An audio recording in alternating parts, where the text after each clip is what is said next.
greases that oiled diplomatic wheels and soothed sensitive egos. There had been times in the past, however, when his natural northern tendency for blunt speaking had earned him enemies, which concerned him more than the Duke's notorious tactlessness. One such occasion had been 3 years ago, when a chance remark had tripped thoughtlessly off Leo's tongue in relation to Mistress Phoebe Laker, which she, understandably, had taken exception to as soon as she'd heard it from green-eyed gossips. There had been little love lost between them even before this incident, and less so afterwards, but the repercussions had been tragic, to say the least, since when Phoebe had only visited Elizabeth at Ham House when she knew the Duke and his faithful secretary would not be in residence. To Phoebe's mind, Scotland was not too far away for them. "As you wish. There is some paperwork for him to do in my library."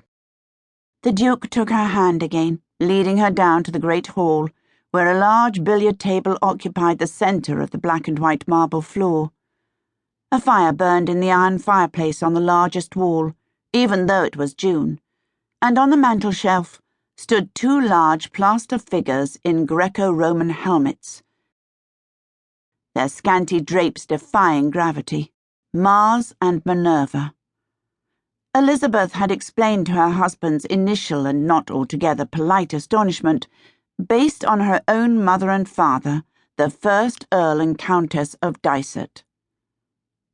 As the eldest daughter, Elizabeth was now a countess in her own right, since the Scottish title was allowed to pass into the female line, but the higher-ranking title of Duchess was the one by which she had been known these last 4 years.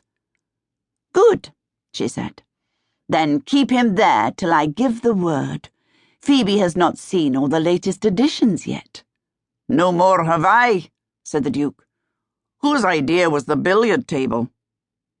Elizabeth could see the expenses adding up inside his head, and was quick to forestall the inevitable questions. "It was mine, John. It's for you. Oh, dear. You're not going to chide me for overspending, are you?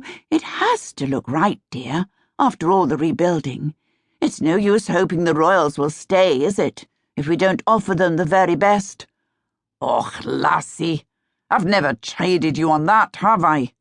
The place badly needed more rooms, and a wee lick of paint, I know, and you had to replace the plate that was melted down for the last King's War.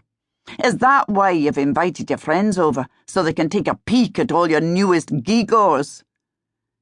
Patting her bunched red-gold ringlets, Elizabeth frowned at a footman who appeared at the outer door. "No, not entirely. I asked Phoebe again because her mamma and I were good friends, and because I promised her I'd keep an eye on Phoebe if anything should happen. Well, it did, didn't it? So I've kept my promise. What is it, man?" she snapped at the hovering footman, who had opened and closed the door several times while she was talking. "You can see—" "What?" "Oh, my Lord!" Through the wobbly green glass squares of the hall windows, the dark shape of a coach and 2 horses had appeared as if from nowhere, though the drive leading from the road was clearly visible all the way down to the river. Guessing that his orders were about to change, the footman threw open the heavy doors just in time for her Grace's voluminous green brocade skirts to squeeze through the gap and for her to sweep down the first shallow flight of steps before halting uncertainly. Hesitation was not one of Elizabeth's besetting sins, yet the events she was sure she'd timed to perfection had not taken account of Mistress Laker's enthusiasm, and now, instead of the 2 antagonists being kept apart until the precise moment their hostess decreed, they were there, facing each other like 2 cats in a standoff, bristling with surprise. Yet it was Elizabeth's appearance that redirected Mistress Laker's attention from the uncomfortable situation in which neither she nor Sir Leo had offered a single word of greeting. Having arrived on the scene too late to make himself useful, Sir Leo bowed as she emerged like a beautiful butterfly from the low-slung coach, the floating blue and silver tissue that trailed from one silk-clad shoulder adding to the illusion.